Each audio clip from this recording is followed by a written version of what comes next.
Bo'ynimda 3 ta grizam bor. Qo'lim ko'p uyushib qoladi, og'riqlar bor. Ko'p o'tirsam bo'ynim qotib qolyapti. Shuning uchun grizamni oldirsam bo'ladimi? O'zi 3 ta grizani bitta vaqtda olib tashlasa bo'ladimi?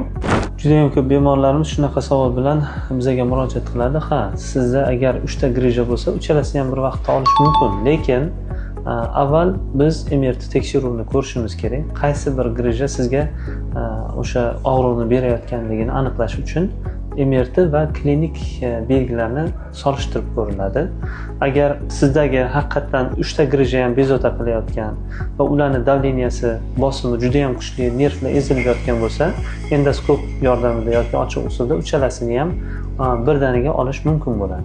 Lekin odatda biza davo choralarini qo'llagan paytimizda bemordagi klinik belgilarni namoyon bo'lishiga qarab turib, agar qo'lda kuchsizlik bo'lmasa, faqatgina uyushlar va og'riqlar bo'layotgan bo'lsa, dastlab konservativ davo choralari tavsiya qilinadi.